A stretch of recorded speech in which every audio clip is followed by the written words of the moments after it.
Welcome to the AI for Sales podcast, hosted by best-selling author, keynote speaker, and sales innovator, Chad Burmeister. This is where the future of selling comes alive, exploring how AI transforms customer experiences, drives sales outcomes, and reshapes the way we connect, compete, and close business. You'll hear from sales, marketing, and technology leaders on the front lines of AI for sales, sharing strategies, successes, and the skills you'll need to thrive in an AI-powered world. As Dr. Joel LeBon, marketing and sales professor at the Johns Hopkins University Carey School of Business, said best in Chad's book, AI for Sales, How Artificial Intelligence is Changing Sales. In sales, time kills deals. In AI for Sales, AI kills time. Thanks to our sponsors, BDR.ai, Nooks.ai, and ZoomInfo, the go-to market intelligence platform that accelerates revenue growth.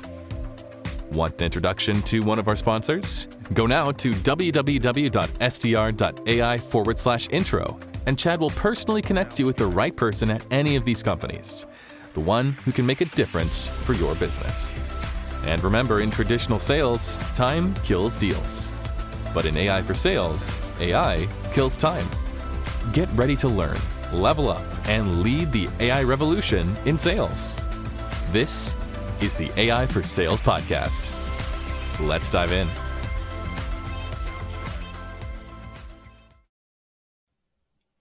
Welcome back to another AI for Sales podcast. I am here with Doug Brown, and I'm so excited today. Doug is the CEO of Sales Strategies. I've got to ask you how you got that name, because Sales Strategies is such an amazing name, and having worked with trademarks and patents, that's a pretty cool name. And he is a sales revenue and profit growth expert. He's the creator of Double Your Sales methodology. Doug helps businesses and independent sellers dramatically increase sales using a reliable, predictable, math-based system. He's raised close rates by 157% and boosted sales by 4,150% for Tony Robbins and Chet Holmes. Doug has founded over 35 businesses, generating over $900 million in sales. His latest venture, Vibitnu, enhances follow-up efficiency and client retention to double your sales. I'm so excited. 4,150. I'm in Colorado, and I think it's 5,280 is mile high. So that's close to a mile high in percentage growth. Doug, welcome to the show. Chad, thanks for having me here. It made me sound somewhat important. I'm going to have to tell my kids. Thank you. Mile High Sales Strategies is, if you ever run out of a name, there you go. I wrote it down. Thank you. Chet Holmes and Tony Robbins, like, how did you get, before we dig into AI, how did you have the opportunity to work with these amazing folks? Well, I had won a sales, I was always a big Tony fan, right? Because I did his Personal Power, I think it was Personal Power 1 or 2. It was on cassette. That tells you how old I am. I remember Tony saying in the beginning of that, 90% of people never finish this thing or whatever. And I went, that's not me. So I'm going to finish this, right? And someday I will meet Tony Robbins. That was my goal back then. And anyways, I won this sales contest for a telecommunications company. I sold this massive deal for them, millions of dollars. And they were happy. So they invited me to this event they were having. And the guest speaker was Tony Robbins and Harvey Mackay. So there were about 170 of us in the room. And I see Tony come out on stage. He does his thing. And then it's like, oh my God, it's Tony Robbins, right? Because back then I would say pretty much a disciple of Tony Robbins. And I'm like, oh, I'm finally going to get to meet him. So he ends his thing, Chad, and his bodyguards grab him and he goes off stage, and that's it. I can't meet Tony Robbins. So anyways, I'm walking through the Biltmore Hotel where this thing was, and I was talking to somebody, and I said, I didn't get to meet Tony. They said, well, you got close enough. And I looked over to my left, and there was a guy sitting in the courtyard that was massive in size. And I looked at him and I went, oh my gosh, that's Tony Robbins. So I walked over to him and I said, hey, can I tell you a story? And he said, sit down. That's how I met Tony. So Tony invited me. Now, this is kind of a sales lesson for everybody. So Tony invited me to come to one of his live events. So he had an assistant at the live event that I was to coordinate with. And so I coordinated with her, and she was very nice. And so I sent her a big bouquet of flowers, thanking her and, shelling her with some gifts. And I just said, I really appreciate you as a assistant, but more importantly, I appreciate you as a person and how you carry yourself. I thought these flowers might brighten up your day. P.S. I'm married, right? That type of thing. And so when I got to the event, Tony came off stage and he looked at me and he goes, I know what you did. I said, well, what did I do, Tony? He goes, I know exactly what you did. I'm like, you don't send flowers? And that's how I met Tony. Wow. So you cost Tony a lot of money over the years, probably. Probably in a lot of flowers, yeah. And a lot of flower money. Well, that's really exciting because I think it leads into this discussion because there's so much superpower that with the Iron Man suit is what I kind of think of it as with AI. Yeah. And yet with great power comes great responsibility is kind of the sentence that also comes to mind. So let's dig into some of the questions because I think you've set it up so well. Thinking about working with customers in your own process, whatever stories you want to pull from, how has AI transformed the customer experience in your world? So, the thing is that AI can or cannot, right? That's what I find, Chad. And what I find is when it can, people are embracing it. And when it cannot, people are simply not embracing it because they're afraid of it, right? They think AI, oh my gosh, it's going to, steal everything we have and take it, right? But I promise people with high probability that won't happen because we've had things like this happen in the past. One of them was called the internet. That people embrace on a daily basis. But the way it's changed or can help enable businesses is what I did with Tony, right? You can personalize the customer experience and you can personalize that customer experience quickly. And so it will do that. It will automate tasks. It will gain extreme valuable insights, stuff that we used to do on spreadsheets that took us weeks can now be done in moments. And it allows people to make, which is near and dear to my heart, data-driven decisions, right? So we can look at the numbers and all of this leads to increased efficiency, improved, effectiveness, better customer satisfaction if that's our desire, and ultimately greater sales success because we can do more in less time with more ease. So that's how I think it's transforming the industry. And I don't see it, there's another version coming out, I believe in December of ChatGPT. And I just see it getting better. And I would wholly ask people to, if not embrace it, at least learn about it so that they can utilize some of the tools to help them. Yeah. Well, I just remember the stat from the last 25 to 30 years that I've been selling, and something like less than 50%, maybe even 37%, if I remember the number right, is actually time spent selling. And there's always been CRM and then big data and then all these promises that we're going to actually finally deliver on it. And I look at, my brother and my dad and my brother-in-law, they're all in doctors, right? Radiology, anesthesiology. They're spending most of their day actually doing the job that they're hired to do, right? They have other people and administrators to do the work to get the people to the operating room and the x-ray machine. And so I think of that in sales and AI, man, what if we got to 52% or 70% selling time? Wow, the efficiency gains could be massive.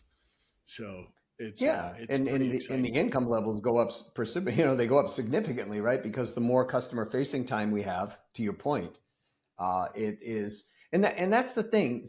When people are selling, they're supposed to be selling. You're called a salesperson, right? So the more things that you can unload off your plate, the more customer facing time you have, the more you will sell.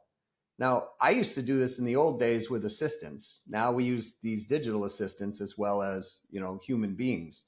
And, just certain things like even content creation, or, there are AI deliverability services that, ensure your email gets through today, right? So it doesn't get caught in the spam filters.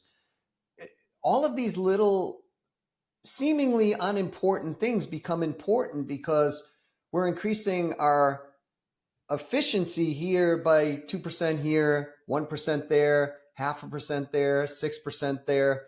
And what happens, Chad, is all of this adds up to a compounding number, just like, if we had, doubling a penny a day, the old adage, you start with a penny on day 30, you got 5,300,000 and something $1,000 coming into the bank, right?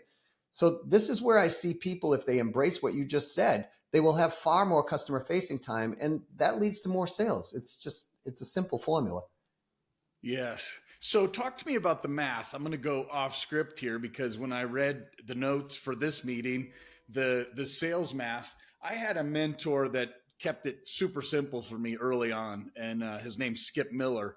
He passed away about a year ago, and he was my mentor for the last 25 years. So it was a sad day that I attended his funeral. But his math equation was revenue equals frequency times competency.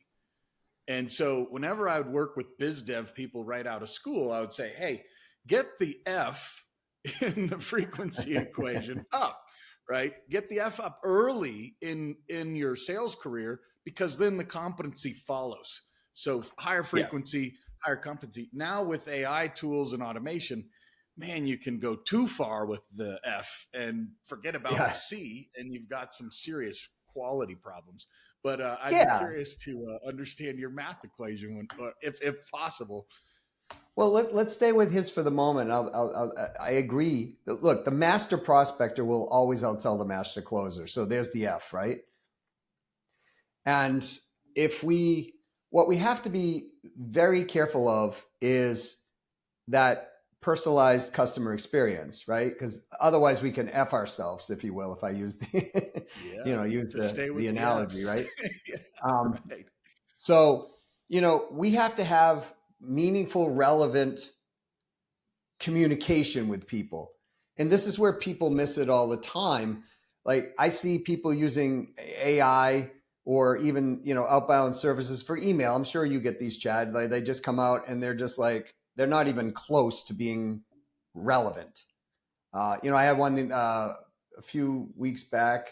It was like, hey, Doug, your manufacturing company can use this service.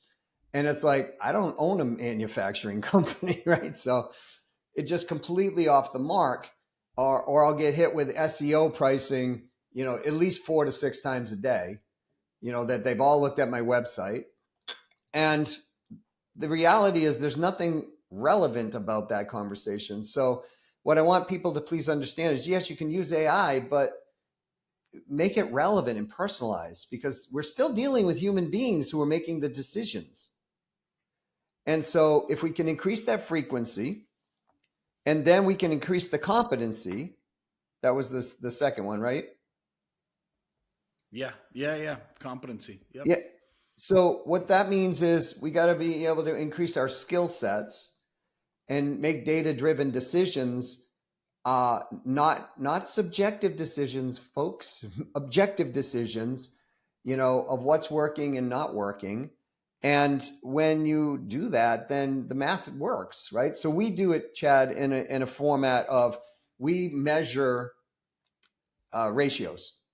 So we're measuring ratios from, let's say, the amount of leads to the amount of, outreaches, to the amount of, outreaches that have views or connections, if you will, to the amount of connections that result in a positive response, that result in a booked appointment, that result in a closed sale, and so on and so on. And we're measuring these metrics. And I can tell you, by dialing in the math on those metrics, you can pinpoint what type of growth level that one wants within the next 6 or 12 months in their business.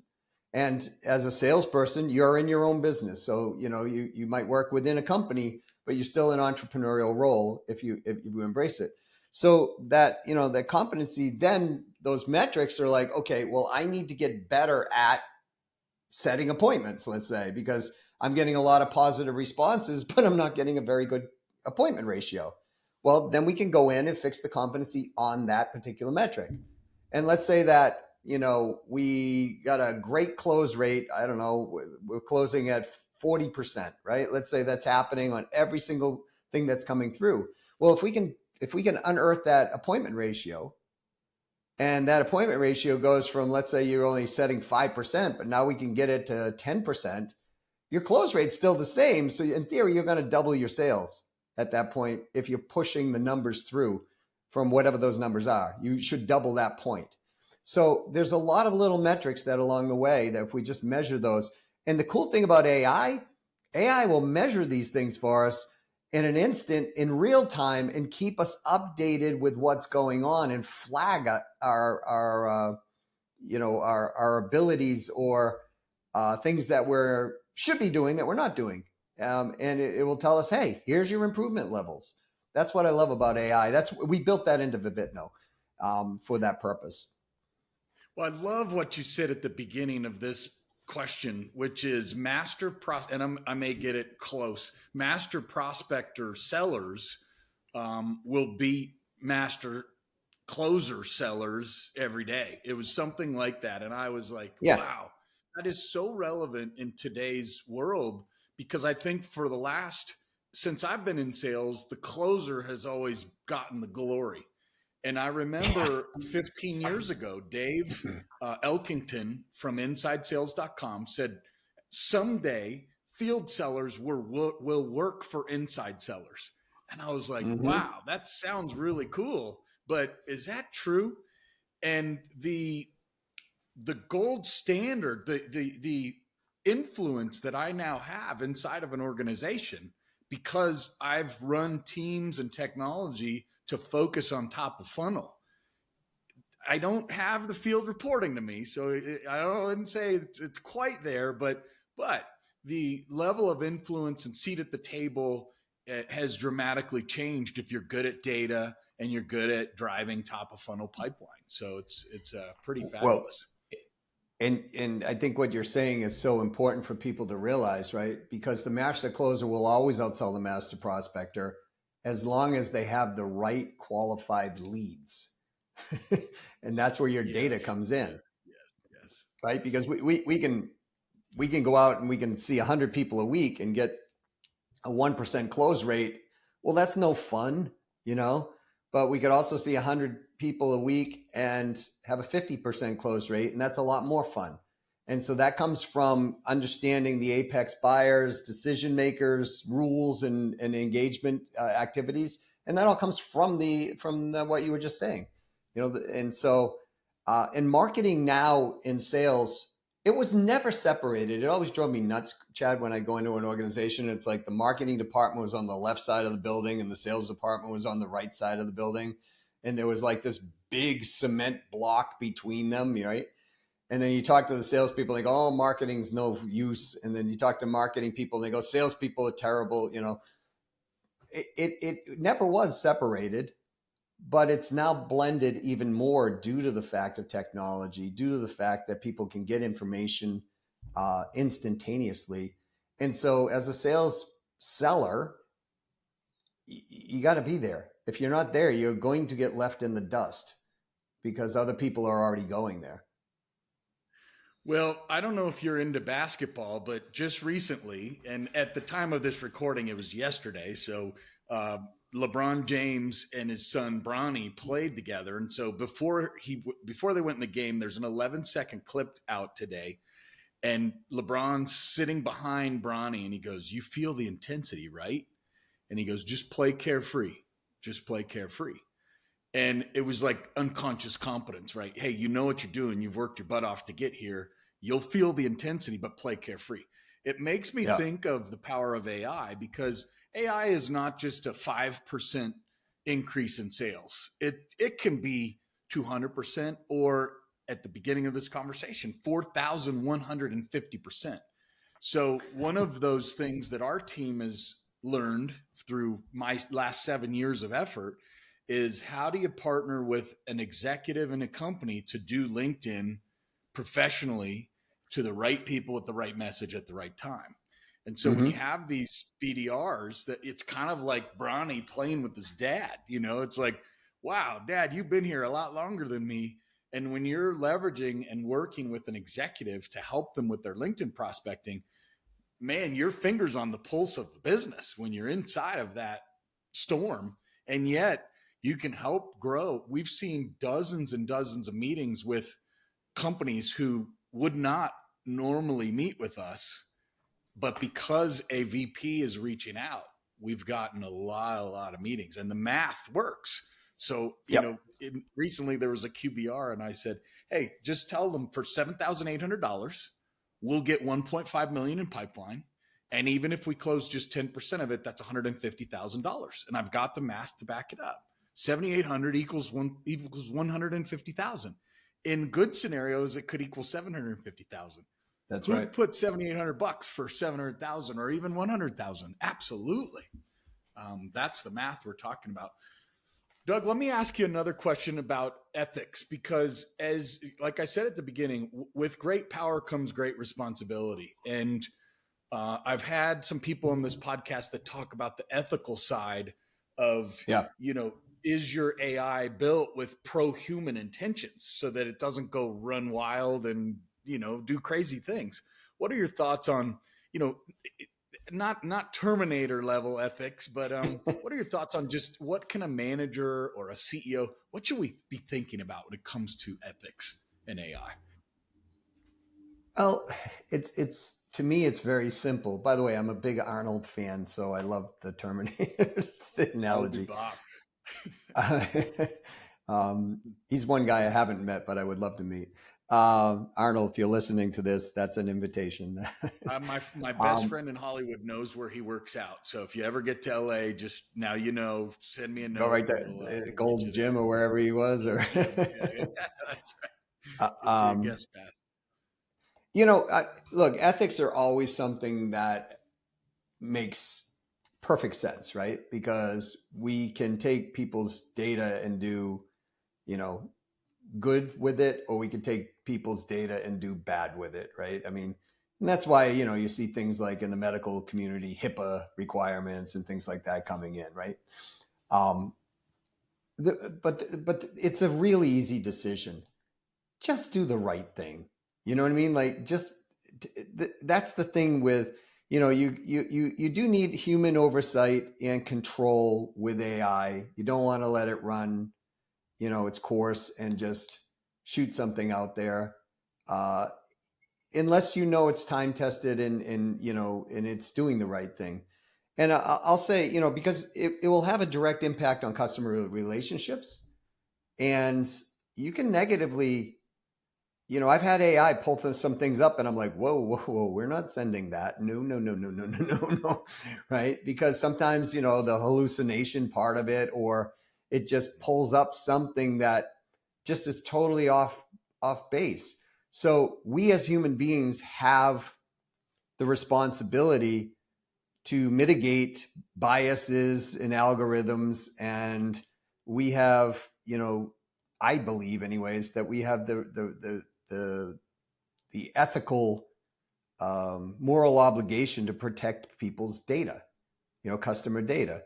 And I don't think it's any more complicated than that, Chad. Like, it's just like, it's like you don't tell certain stories about your mother in public, right? You just don't do that, right? So, and if you do, then, you suffer the consequences and in the relationship. So I just believe that it really isn't that difficult of a thing. It's just, watch the data and make sure it's clean and make sure you're doing the right thing.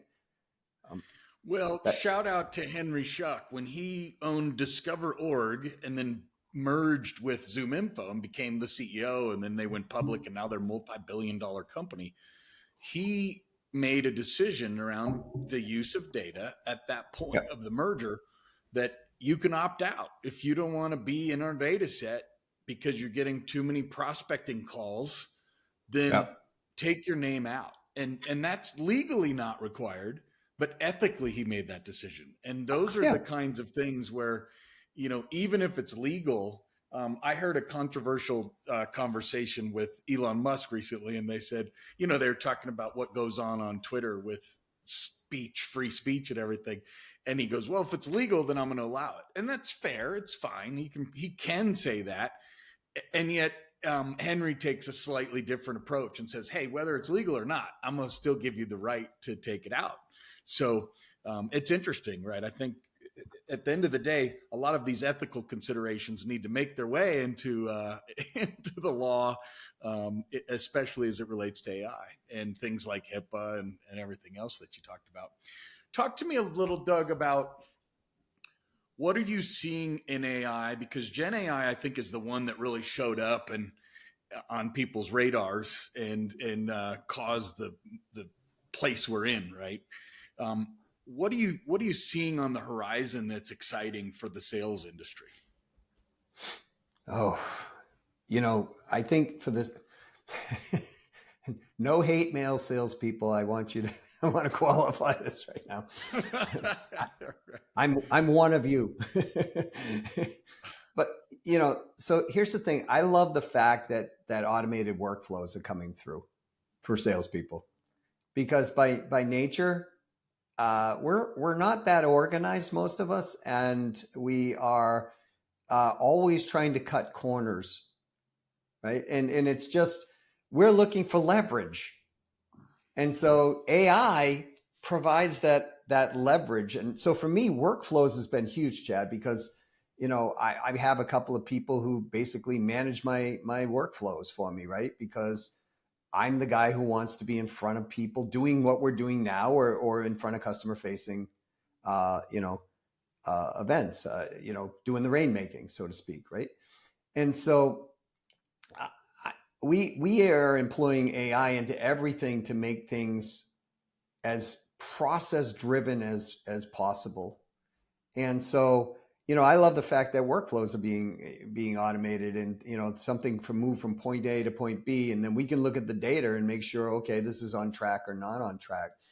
I believe that if you're in sales today and you're not embracing AI, you're going to be that person that said to their son or daughter, hey, learn how to fix this steam engine and you'll be set for life. And the reality is that, along comes something that replaces the steam engine. I don't believe AI will ever replace people completely, but I do believe AI is going to replace routine tasks that can be done. And so we as sales people or sales teams got to step up to the next level. So AI with chatbots and all of the things they can handle the routine stuff. And the reality is people are good with it.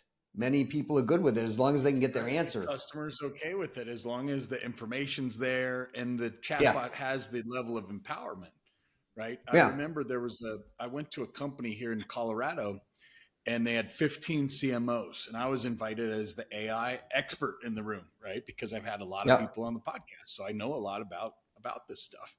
And I'm a fly on the wall for 2 of the 3 days, and then I was on the panel for day 3 for an hour. Well, when they enabled chatbots for their customers at this place, I think it's called ESG or CSG, one of those two, and they go to DirecTV and Comcast and all the cable companies. And when they can empower the chatbot with the ability to make a decision, when someone says, hey, why did my bill just go from the $28 that I got when I got out of college and now it's $128? What happened? Yep. And then they've empowered the chatbot with the ability to go, well, what if I just give you $32 instead of $28 for the next 2 years if you sign this contract? And they go, yep. And it's given the chatbot the capability to do that. And they used to really fight hard to say, no, let's keep it in the hands of the person. No. So I think you're right. I'd rather have an interaction with the chatbot to just, instead of having some salesperson try to keep me for $128 a month. No, just give me the deal that I know I'm going to get to anyway. Right. So it's very interesting. Well, for time's sake, I want to jump to the last question. And I think this kind of caps off what we've been talking about. You've trained a lot of sellers and some of the best out there. You've spoken in front of large audiences.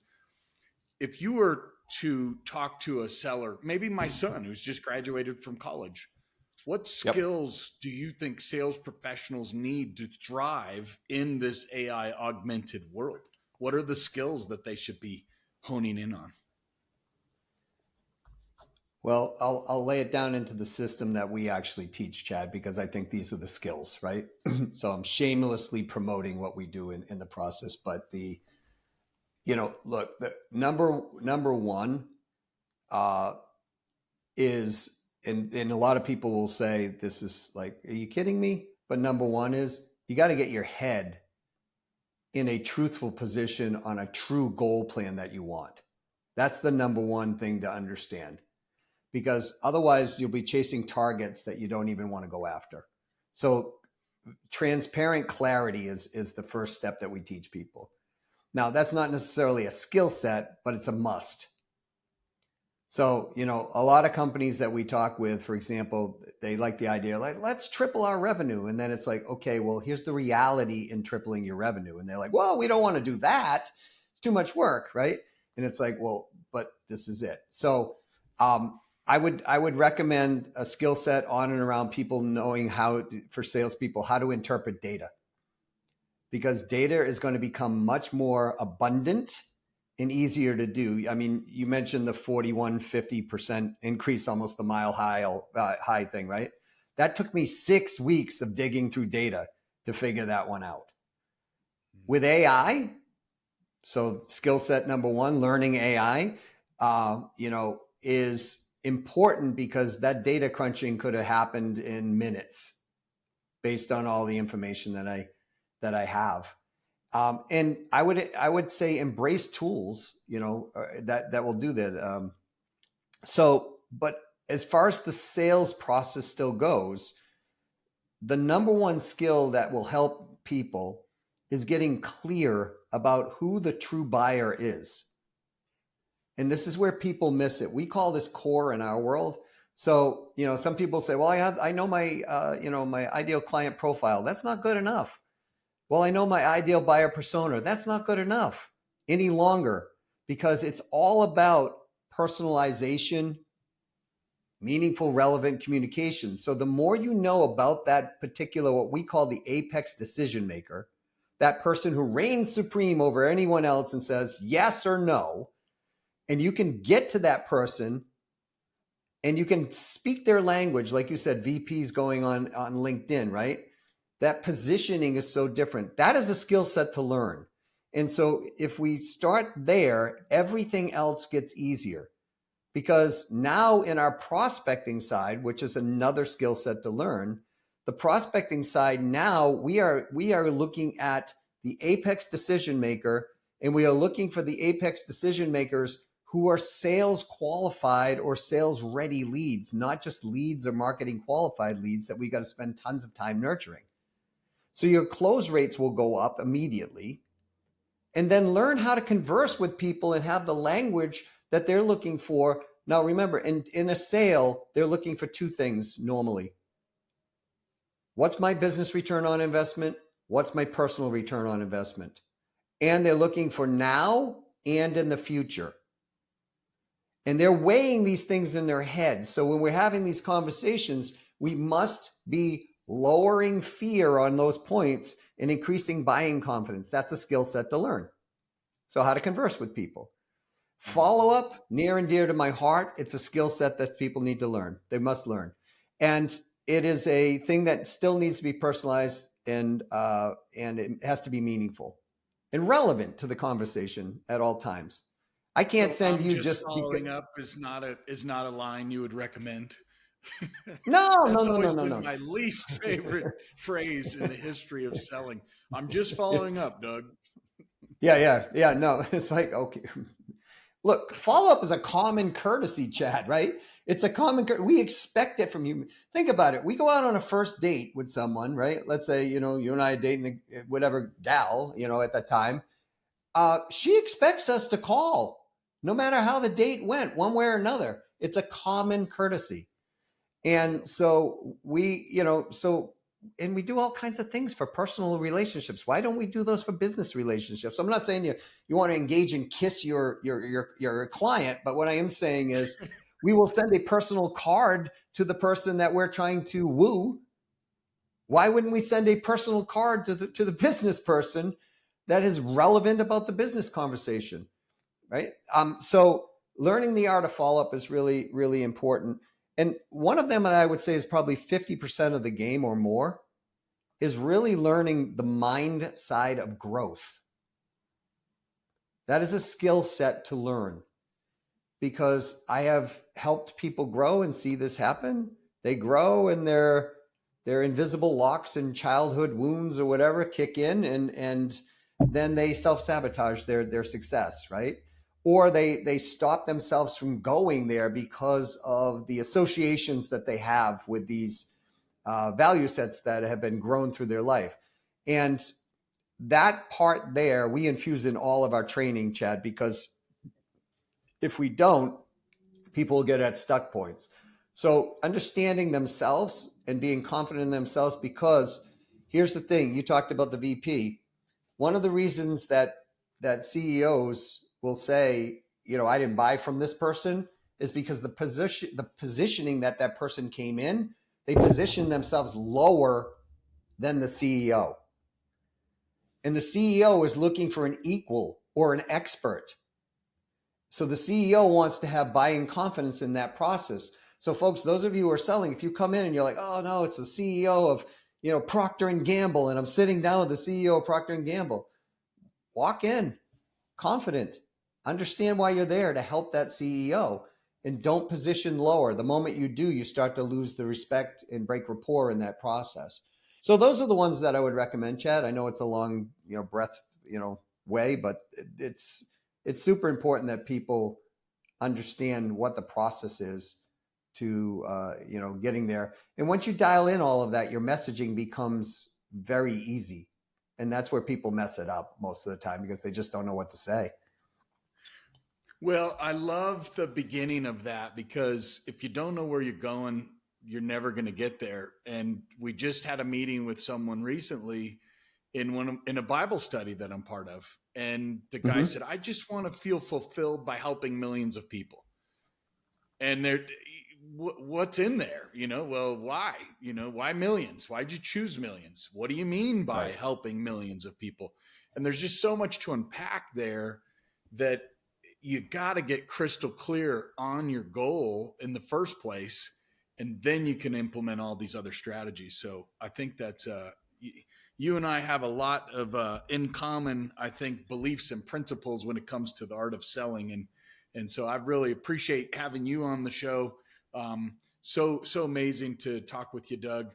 We've been talking to Doug Brown, CEO of CEO Sales Strategies, and that's the website. It's ceosalesstrategies.com.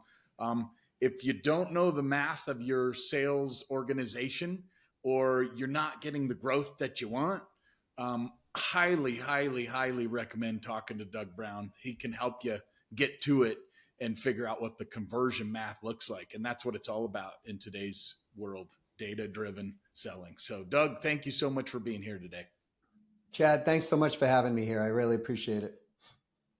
All right, everyone, have a great day, and we'll catch you on the next AI for Sales podcast. Thanks for listening to the AI for Sales podcast with host Chad Burmeister. This episode was brought to you by BDR.ai, Nooks.ai, and ZoomInfo, the go-to-market intelligence platform. BDR.ai helps sales teams accelerate outreach and book more meetings automatically, using AI to personalize messaging across LinkedIn, email, and beyond. Nooks.ai is the AI-powered sales assistant platform that automates account research, list building, and connects reps to more high-quality conversations, helping teams double or even triple their outbound pipeline. And ZoomInfo gives your revenue teams the data and insights they need to find, engage, and win their best customers, helping you move faster, work smarter, and grow revenue at scale. If your company is serious about driving better outcomes with AI for sales, here's the fast track. Forget the endless website clicks and forms. Go straight to the decision makers at these companies, the ones who can move the needle for your business. Chad will personally connect you with the right leaders at our sponsors, the people who can actually make a difference in your business. Head to www.sdr.ai/intro and unlock your direct line to a more closable pipeline, powered by AI. Until next time, keep leading the AI for sales revolution, and remember, in sales, time kills deals. But in AI for sales, AI kills time.